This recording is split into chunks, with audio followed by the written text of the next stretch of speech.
प्यारे बच्चों, आज हम कक्षा 7वीं विषय हिंदी पुस्तक वसंत भाग 2 उपविषय पाठ 12 कंचा का व्याख्यान 1 पढ़ेंगे, जिसमें आज हम लेखक परिचय, कठिन शब्दार्थ, पाठ का सार और अभ्यास प्रश्नोत्तर पढ़ेंगे। तो चलिए शुरू करते हैं अपना पाठ 12 कंचा।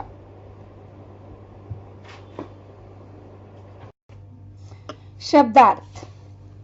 पहला शब्द है खनकना, ध्वनि या आवाज। दूसरा शब्द 9 2 11 होना, मायने भाग जाना। तीसरा शब्द आकृष्ट, आकृष्ट मायने ध्यान खींचना। चौथा शब्द निषेध, मायने मना करना। पांचवा शब्द मात खाना, मात खाना मायने हारना। पहला शब्द खनकना, ध्वनि या आवाज। दूसरा शब्द 9 2 11 होना, मायने भाग जाना। तीसरा शब्द आकृष्ट, मायने ध्यान खींचना। चौथा शब्द निषेध, मायने मना करना। पांचवा शब्द मात खाना, मायने हारना। तो चलिए आगे कुछ और शब्द पढ़ते हैं। छठा शब्द है सबक, सबक मायने पाठ। सातवां शब्द कर्मठ, कर्मठ मायने कड़ा परिश्रम करने वाला। आठवां शब्द खामोश, चुपचाप। नौवां शब्द है तन्मय, डूबा हुआ। 10वां शब्द है दांतों तले उंगली दबाना, मायने हैरान होना। छठा शब्द हमने पढ़ा सबक, सबक मायने पाठ, सीख। कर्मठ, कर्मठ मायने कड़ा परिश्रम करने वाला। खामोश, खामोश मायने चुपचाप। नौवां शब्द तन्मय, डूबा हुआ। और 10वां शब्द है दांतों तले उंगली दबाना, मायने हैरान होना। अब हम पढ़ेंगे बेटा इस पाठ का लेखक परिचय। तो अब हम पढ़ेंगे लेखक परिचय। लेखक का नाम टी पद्मनाभन। उनका जन्म हुआ 1 जनवरी 1931 को कन्नूर में। उनकी रचनाएं हैं यादों का झरोखा, भविष्य की और एक और कोपल कुम्हलाई है और माखनलाल की मौत आदि। वर्तमान में वे कन्नूर में एक सेवानिवृत्त जीवन जी रहे हैं। तो हमने पढ़ा लेखक परिचय। लेखक का नाम टी पद्मनाभन। जन्म हुआ उनका 1 जनवरी 1931 को कन्नूर में। रचनाएं यादों का झरोखा, भविष्य की और एक और कोपल कुम्हलाई है, माखनलाल की मौत आदि। इस समय यानी वर्तमान में वे कन्नूर में ही एक सेवानिवृत्त जीवन जी रहे हैं। तो चलिए आगे बढ़ते हैं पाठ के सार की ओर। पाठ का सार। कंचा कहानी में बाल मनोविज्ञान का वर्णन किया गया है। यह कहानी दर्शाती है कि बच्चों के मन में जिस काम या बात को लेकर उत्सुकता जाग जाती है, वे उसे शांत करने के लिए भिन्न भिन्न प्रकार के प्रयत्न करते हैं। उनके मन में जागी उत्सुकता को शांत करने के लिए। इस कहानी में भी अप्पू नाम का लड़का हाथ में बस्ता लटकाए नीम के पेड़ों की घनी छाया से गुजर रहा था। उसके दिमाग में सियार और कौवे की कहानी चल रही थी कि किस प्रकार अपनी चतुराई से कौवे के मुख से रोटी का टुकड़ा छीन लेता है। कौन छीन लेता है? सियार। तो हमने पढ़ा कि कंचा कहानी में बाल मनोविज्ञान कि बच्चे का मन कैसा होता है कि अगर उसे किसी चीज को जानने की इच्छा है, उसके मन में जिज्ञासा है, तो जब तक उसके मन की वो जिज्ञासा, इच्छा, उत्सुकता शांत नहीं हो जाती, वो तरह तरह की कोशिशें करता रहता है उसे शांत करने के लिए। तो इस कहानी में भी कौन है? अप्पू। अप्पू को जो है कंचे चाहिए। जब वो स्कूल जा रहा था तो रास्ते में उसने जो है एक दुकान देखी जहां पर उसका सारा ध्यान जो है कंचों के एक जार ने अपनी ओर खींच लिया, और अब उसके दिमाग में सिर्फ और सिर्फ उन कंचों को पाने की इच्छा जो है कि किस प्रकार वो उन कंचों को पा जाए। तो चलिए आगे बढ़ते हैं। राह में चलते चलते उसने एक दुकान की अलमारी में कांच के बड़े बड़े जार देखे, जिनमें क्या था? चॉकलेट, पिपरमिंट और बिस्कुट भी। लेकिन उसकी नजर उस पर न टिक कर एक ऐसे जार पर जा टिकी जिसमें क्या था? जिसमें कंचे थे। ये कंचे सफेद, गोल, बड़े आंवले जैसे लग रहे थे। कैसे लग रहे थे? सफेद, गोल और बड़े आंवले जैसे। वह इसे देखकर कल्पना में खो गया। उसे देखते देखते लगा कि जार कैसा हो गया है? आसमान सा बड़ा होने लगा, और वह भी उसके भीतर यानी अंदर। जार आसमान सा बड़ा हो गया और वो उसके अंदर, उसके भीतर समा गया और उन कंचों से क्या करने लगा? खेलने लगा। चलिए आगे बढ़ते हैं। वह कंचे तो लेना चाहता था, परंतु स्कूल की घंटी सुनते ही उसका ध्यान टूटा। क्या टूट गया? ध्यान। सारा ध्यान कहाँ था? कंचों में। और वह स्कूल की तरफ दौड़ पड़ा। स्कूल में अब देर से पहुंचा है क्योंकि घंटी बज चुकी थी। तो देर से पहुंचने के कारण उसे सबसे अंतिम पंक्ति, कौन सी पंक्ति? सबसे अंतिम यानी लास्ट लाइन में बैठना पड़ा। उसकी कक्षा के अन्य बच्चे रमन, मल्लिका, अप्पू आदि, अम्मू आदि सभी जो है कहां बैठे थे? आगे बैठे थे। पर उनमें वह किसको ढूंढ रहा था? जॉर्ज को ढूंढ रहा था, जो कंचे का अच्छा खिलाड़ी है। तो अब तक हमने पढ़ा कि दुकान में वह जो है कंचों को देखकर आकर्षित हो जाता है, उसका ध्यान।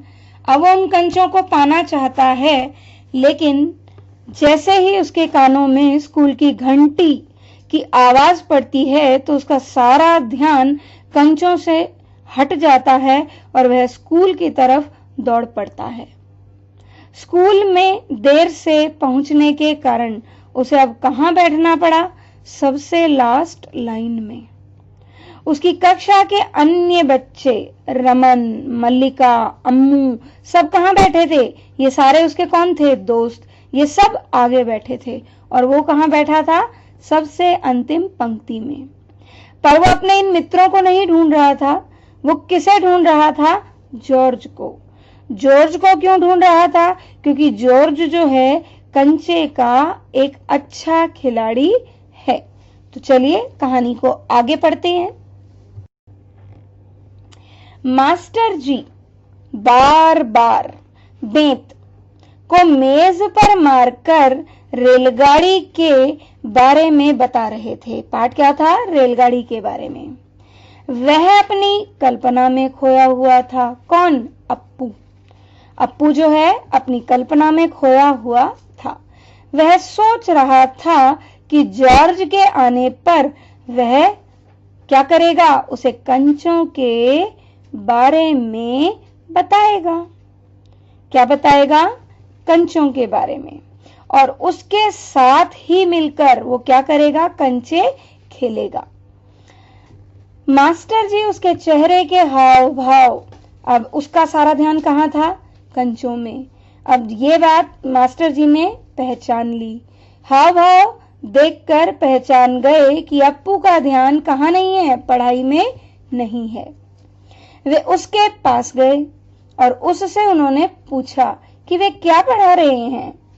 अचानक से उसके मुंह से क्या निकला? उसने कहा कंचा। क्या पढ़ा रहे हैं मास्टर जी? कंचा। तो जिससे उन्हें क्या पता चल गया कि अप्पू का ध्यान पढ़ाई में नहीं है, क्योंकि मास्टर जी रेलगाड़ी के बारे में बता रहे थे कि रेलगाड़ी को भाप की गाड़ी भी कहते हैं, क्योंकि वो भाप से चलती है। ठीक है, स्टीम आयरन, स्टीम से चलती है। तो वो तो बता रहे थे किसके बारे में? रेलगाड़ी के बारे में। लेकिन अप्पू सोच रहा था किस बारे में? कंचों के बारे में। इसलिए जब मास्टर जी ने उससे पूछा कि वो क्या पढ़ा रहे हैं, तो उसने क्या बोला? कंचा। ये सुनकर कक्षा में बैठे बच्चे हैरान थे। उसके उत्तर को सुनकर मास्टर जी को क्या आ गया? क्रोध। मास्टर जी क्रोधित हो गए और उन्होंने क्या किया? उसे बेंच पर खड़ा कर दिया। बेंच पर खड़ा होने के बाद जब वो बेंच पर खड़ा हुआ भी अप्पू क्या सोच रहा था? कंचों के बारे में। यानी कि अभी भी वो किस दुनिया में है? कंचों की दुनिया में खोया रहा। कक्षा में पाठ समाप्त हो गया। पाठ जो है मास्टर जी ने पढ़ा दिया। बच्चों ने पाठ से संबंधित अपनी जितनी भी कठिनाइयां थीं, वो सब मास्टर जी से पूछकर हल कर ली। लेकिन अप्पू को इन सब चीजों से कोई लेना देना नहीं था। अप्पू को किस चीज से लेना देना नहीं था? मास्टर जी क्या पढ़ा रहे हैं, बच्चे क्या पूछ रहे हैं, उनकी क्या कठिनाइयां हैं, यानी कि उनके उस पाठ से संबंधित जितने भी प्रश्न बच्चों ने पूछे, मास्टर जी ने उनके जवाब दिए। अप्पू इन सब को सुन ही नहीं रहा था। उसका ध्यान इन सब में नहीं था। उसका ध्यान तो कहाँ था?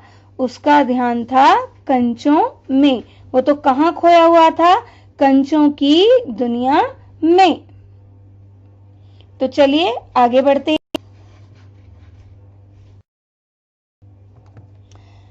वह तो इस सोच में खोया था कि कंचे जो है वो कैसे खरीदेगा। क्या सोच रहा था? कि कैसे वो कंचे खरीदेगा। क्या दुकानदार जॉर्ज को साथ ले जाने पर कंचे देगा? अगर खरीदना ही पड़े तो कितने पैसे लगेंगे? तो इन सब को जब वो सोच रहा था तो इतने में कक्षा में कौन आया? चपरासी। चपरासी से नोटिस लेकर मास्टर जी ने बच्चों को फीस जमा कराने के लिए कहा। सभी बच्चे अपनी फीस जमा करवाने के लिए क्लर्क के पास, कहां जाने लगे? क्लर्क के पास चले गए। अप्पू भी मास्टर जी के कहने पर, जब सारे बच्चे फीस जमा करा रहे थे तो मास्टर जी के कहने पर अप्पू भी फीस जमा करवाने के लिए चला गया। तो हमने देखा कि मास्टर जी ने जब तक पाठ पढ़ाया अप्पू का सारा ध्यान किसमें था? कंचों में। वो कहाँ खोया हुआ था? कंचों में। क्या सोच रहा था कि कंचे कैसे खरीदेगा? क्या दुकानदार उसे कंचे देगा? जब वो साथ में अपने जॉर्ज को ले जाएगा तो क्या तब देगा और कितने पैसे लगेंगे। इतने में अचानक ही चपरासी जो है एक नोटिस लेकर कक्षा में आता है। वहां मास्टर जी चपरासी से उस नोटिस को ले लेते हैं और पढ़ते हैं कि बच्चों को जो है क्लर्क के पास जाना है अपनी फीस जमा कराने के लिए। ये सूचना मास्टर जी सभी बच्चों को दे देते हैं। अप्पू भी क्या करता है, मास्टर जी के कहने पर फीस जमा करवाने के लिए चला जाता है। लेकिन वहां जाकर क्या होता है, आगे पढ़ते हैं। अधिकतर बच्चों ने फीस जमा करवा दी, परंतु अप्पू अभी भी किस दुनिया में खोया था, कंचों की दुनिया में। कंचों के बारे में ही सोच रहा था। उसने जो है फीस जमा नहीं करवाई। जब वह घर पर जा रहा था तो उसकी चाल में तेजी थी। वह कंचों की दुकान पर आकर रुका। उसने वहां क्या किया, अपनी फीस के पैसों से क्या खरीद लिए, दुकानदार से कंचे खरीद लिए। पहले तो दुकानदार इतने पैसे देखकर घबरा गया। फिर उसने सोचा कि कई बच्चों के लिए, फिर उसने क्या सोचा कि कई बच्चों के लिए यह अकेला कंचे खरीदने आया होगा। अब हमने अब तक क्या पढ़ा कि अप्पू मास्टर जी के कहने पर फीस जमा कराने जाता है। सारे बच्चे जो हैं फीस जमा करा रहे हैं, लेकिन अप्पू जो है अभी भी कंचों के बारे में सोच रहा था।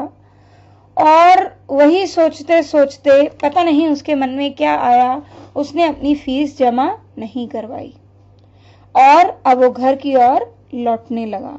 जब वो घर की ओर लौट रहा था तो उसकी चाल में तेजी थी और उस तेजी का कारण था कि वह उन पैसों से, फीस के पैसों से क्या खरीदना चाहता था, कंचे। तो वह कंचों की दुकान पर आकर रुका। उसने वहां अपनी फीस के पैसों से दुकानदार से कंचे खरीद लिए। पहले तो दुकानदार को शक हुआ कि इतने सारे पैसों के कंचे लेगा ये, लेकिन फिर दुकानदार के दिमाग में आया कि हो सकता है कि शायद और बच्चों के लिए भी ये ही कंचे खरीदने आया होगा। तो ये जब उसके दिमाग में आता है तो वो क्या करता है, दुकानदार उसे कंचे दे देता है। इसलिए उसने कंचे दे दिए। किसने, दुकानदार ने। और किसको, अप्पू को। कंचे खरीदकर वह खुशी खुशी घर की तरफ चल पड़ा। रास्ते में उसका मन जो है कंचों को देखने का किया। तो रास्ते में जब उसने कंचे देखने की चाह में पोटली खोली तो क्या हुआ, तो सारे कंचे रास्ते में बिखर गए। तब उसने क्या किया, अपनी सारी किताबें बाहर निकाली अपने बैग में से और सारी किताबों को बाहर निकालकर वह अपने कंचे चुनने लगा और चुनकर बस्ते में डालने लगा। अब किताबों की जगह उसके बैग में क्या था, कंचे। हाथ में उसने किताबें रख ली, हाथों में पकड़ ली किताबें और बैग में कंचे डाल दिए। फिर इसके बाद क्या हुआ, अचानक ही सामने से कार आई। सड़क के बीच में अप्पू को देखकर पहले तो ड्राइवर ने क्या किया, गुस्सा किया। यानी कि उसे गुस्सा आया कि इस बच्चे को इतना भी नहीं पता सड़क पर ये कैसे बैठा है। लेकिन जब अप्पू ने हंसकर ड्राइवर को कंचा दिया तो ड्राइवर का सारा गुस्सा शांत हो गया और वह बच्चे की मासूमियत को देखकर हंसने लगा। घर में देरी से पहुंचने के कारण मां क्या हो रही थी, उसकी परेशान हो रही थी। फिर लेकिन खेल खेल में मां की आंखें बंद करके वह उसे क्या दिखाने लगा? कंचे दिखाने लगा। लेकिन जैसे ही वो आया, उसने क्या किया? खेल खेलने लगा मां के साथ, मां की आंखों को बंद कर दिया और आंखें बंद करके वह उसे कंचे दिखाने लगा। तो हमने पढ़ा कि घर पहुंच गया है और बैग जो है उसमें बहुत सारे कंचे हैं। जब मां उसकी उन कंचों को देखती है तब वो एक तरफ तो क्रोधित भी होती है लेकिन दूसरी तरफ रोने भी लगती है। क्यों? क्योंकि उसे जो है अपनी मृत बेटी की याद आ जाती है। तो चलिए आगे बढ़ते हैं। मां बस्ते में इतने कंचे देखकर हैरान थी। मां ने पूछा अप्पू से कि मां के पूछने पर अप्पू ने बताया कि वह पिताजी के द्वारा दिए गए फीस के पैसों से ये कंचे खरीद कर लाया है। मां ने उसे कहा, अब खेलोगे किसके साथ? मां ने क्या कहा उसे कि अब खेलोगे किसके साथ? और यह कहकर मां जो है क्या करने लगी? रोने लगी। क्यों? क्योंकि उसे अपनी छोटी सी बच्ची की याद आ गई जो अब उनके साथ नहीं है, अर्थात जिसकी मृत्यु हो चुकी है। लेकिन बच्चे को खुश देखकर यानी अप्पू को खुश देखकर मां भी क्या करने लगी? हंसने लगी। तो हमने पढ़ा कि एक तरफ तो मां जो है दुखी हुई कि इतने सारे कंचे अप्पू लेकर आया है और वो भी किससे? स्कूल की फीस के पैसों से।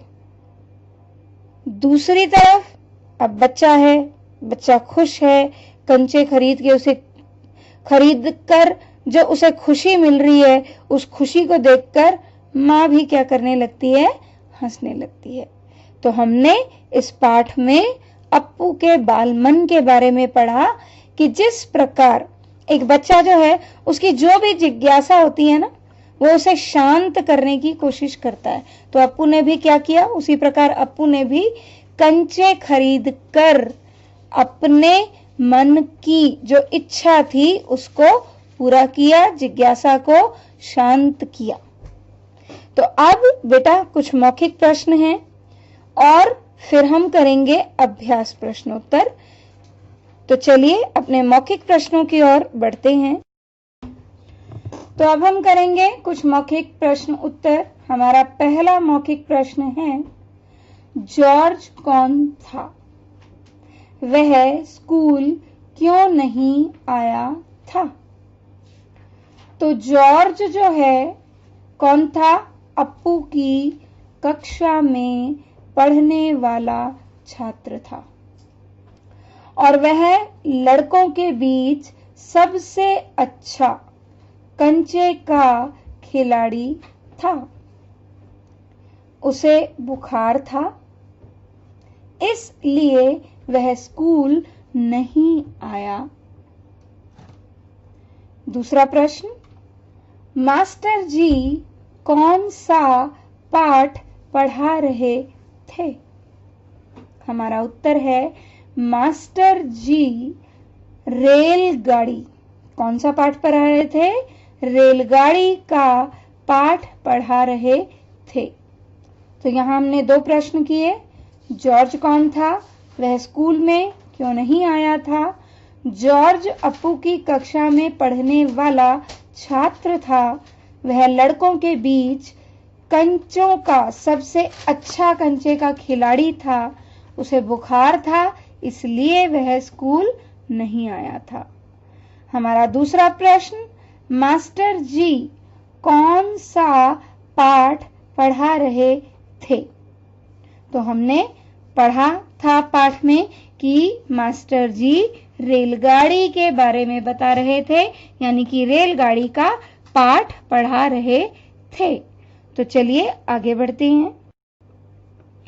हमारा तीसरा प्रश्न है, मास्टर जी रेलगाड़ी के बारे में क्या जानकारी दे रहे थे? तो यानी कि मास्टर जी ने रेलगाड़ी के बारे में क्या जानकारी दी? हमारा उत्तर है मास्टर जी रेलगाड़ी के बारे में बता रहे थे कि इसे भाप की गाड़ी भी कहते हैं। क्यों? क्योंकि इसका इंजन किससे चलता है? भाप की शक्ति से चलता है। भाप पानी से निकलती है। यह घरों के चूल्हे पर भी निकलती है। घरों में जो चूल्हे होते हैं उन चूल्हों पर भी आपने कभी देखा हो, माँ जब गैस पर पानी गर्म करती है तो क्या होता है, उसमें से भाप नहीं निकल रही होती, खाना बनाती है, ठीक है। तो जब पानी गर्म हो रहा होता है, चाय बन रही होती है, तब भी आपने देखा हो कि उसमें से भाप निकल रही होती है। तो मास्टर जी ने रेलगाड़ी के बारे में क्या जानकारी दी कि इसे भाप की गाड़ी भी कहते हैं, क्योंकि इसका इंजन जो है किससे चलता है? भाप की शक्ति से चलता है। और भाप किससे निकलती है? पानी से निकलती है। हम भाप को और कहाँ देख सकते हैं? अपने घर के चूल्हों में भी हम भाप को निकलता देखते हैं। तो आगे अब हम करेंगे अभ्यास प्रश्नों।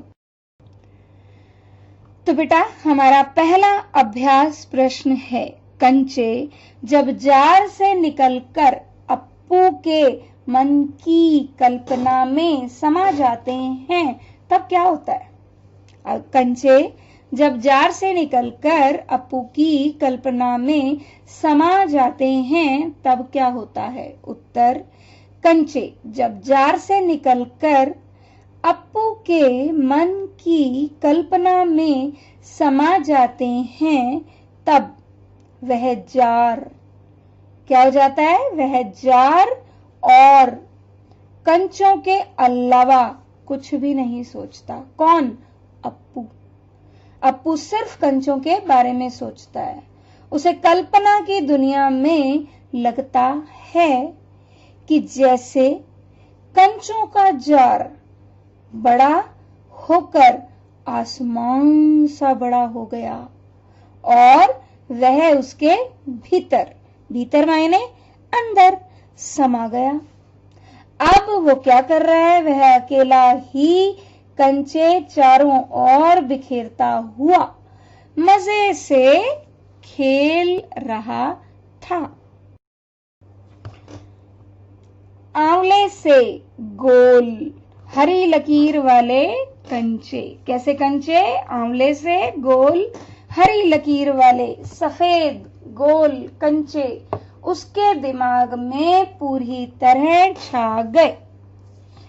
मास्टर जी कक्षा में रेलगाड़ी के बारे में पढ़ा रहे थे, लेकिन उसका ध्यान पढ़ाई में नहीं था। कहाँ था उसका ध्यान? कंचों में। क्या सोच रहा था? वह तो केवल और केवल किसके बारे में सोच रहा था? वह तो केवल कंचों के बारे में सोच रहा था।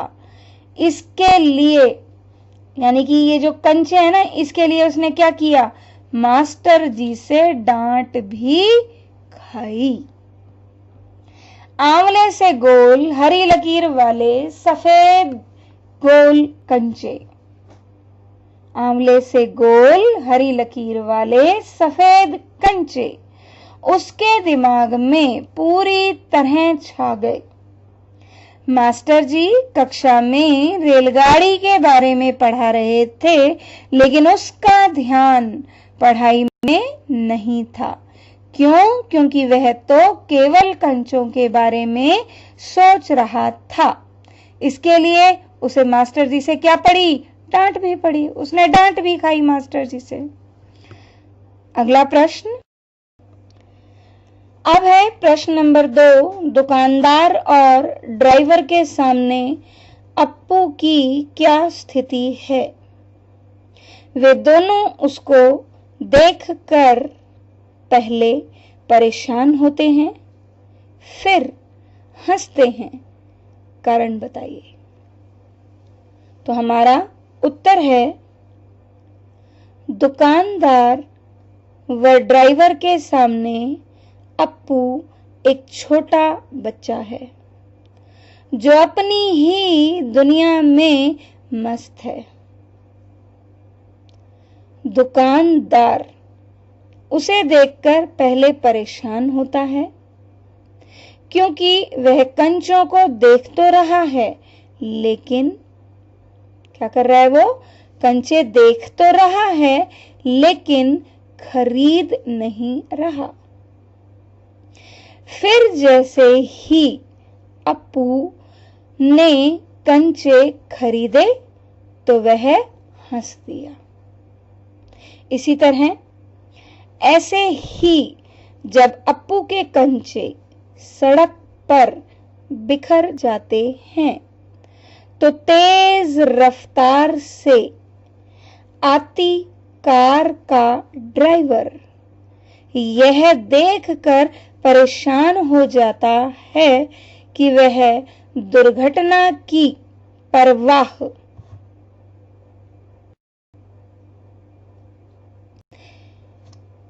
किए बिना सड़क पर कंचे चुन रहा था। लेकिन जैसे ही अप्पू उसे इशारा करके अपना कंचा दिखाता है तो वह उसकी बचपन की शरारत समझकर हंसने लगता है। तो यानी कि इस प्रश्न में हमने पढ़ा कि दुकानदार और ड्राइवर, पहले तो उन्हें अप्पू पर गुस्सा आता है लेकिन बाद में वे दोनों ही हंसने लगते हैं। तो सबसे पहले हमने पढ़ा दुकानदार के बारे में। दुकानदार इसलिए परेशान था क्योंकि सुबह जाते समय भी और दोपहर को स्कूल से आते समय भी दुकान के आगे खड़ा होकर अप्पू जो है लगातार कंचों के जार को देख रहा था। दुकानदार को इस बात का डर था कि कहीं अप्पू के हाथ लगाने से कंचों का यह जार गिरकर टूट न जाए, इसीलिए उसे थोड़ा सा गुस्सा आ रहा था। लेकिन जैसे ही अप्पू जो है अपनी फीस के 1.5 रुपयों से कंचे खरीदता है तो वह हंसने लगता है। इसी तरह कार का ड्राइवर भी सड़क के बीचों बीच बैठा अप्पू जो है अपने कंचे चुन रहा था और अपने स्कूल बैग में डाल रहा था। अचानक से एक तेजी से गाड़ी आई और गाड़ी के ड्राइवर ने ब्रेक लगा दी। लेकिन अब अप्पू जो है ड्राइवर को देखकर हंसने लगा। अब जैसे ही पहले तो उसे क्रोध आया, ड्राइवर को ब्रेक तो लग गई, बच तो गया, लेकिन गुस्सा आया कि सड़क के बीचों बीच बैठा है। लेकिन उसके बाद जैसे ही उसने ये देखा अप्पू से अपना कंचा दिखाता हुआ इशारा कर रहा है कि ये देखो मेरे कंचे, तो वो उसकी बचपन की शरारत समझकर हंसने लगता है। आगे बढ़ते हैं। अब है प्रश्न 3। मास्टर जी की आवाज अब कम ऊंची थी। वे रेलगाड़ी के बारे में बता रहे थे। मास्टर जी की आवाज धीमी क्यों हो गई थी या हो गई होगी? लिखिए। तो हमारा उत्तर है, जब मास्टर जी ने कक्षा के बच्चों को रेलगाड़ी का पाठ पढ़ाना शुरू किया था, तब उनकी आवाज ऊंची थी क्योंकि वे सभी बच्चों का ध्यान अपनी ओर आकर्षित करना चाहते थे। ध्यान पूर्वक पाठ को सुन सकें। जब पाठ शुरू हो गया तब बच्चे ध्यान पूर्वक उनकी बातों को सुनने लगे तो उनकी आवाज जो है कैसी हो गई? धीमी हो गई।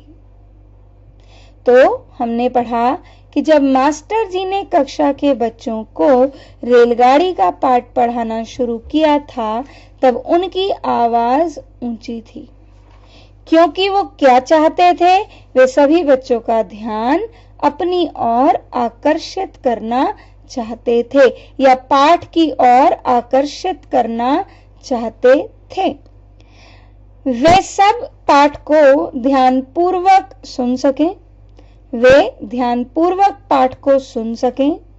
जब पाठ शुरू हो गया तब बच्चे ध्यानपूर्वक उनकी बातों को सुनने लगे।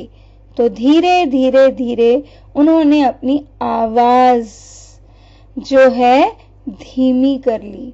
तो उनकी आवाज कैसी हो गई? धीमी हो गई। अब बढ़ते हैं हम अपने गृह कार्य की ओर। गृह कार्य में पाठ 12 कंचा में कराए गए मौखिक और अभ्यास प्रश्नोत्तर, 3 मौखिक और 3 अभ्यास प्रश्नोत्तर आपने किए, वो हिंदी की पक्की कॉपी में करो। ये आपका गृह कार्य है कि अभी जब पाठ का सार पढ़ाने के बाद मैंने आपको 3 मौखिक प्रश्नोत्तर कराए और 3 अभ्यास कार्य के प्रश्नोत्तर कराए। वे 6 प्रश्नोत्तर आपको अपनी पक्की कॉपी में, हिंदी की पक्की कॉपी में लिखने हैं। तो धन्यवाद, मिलते हैं अपने अगले व्याख्यान में।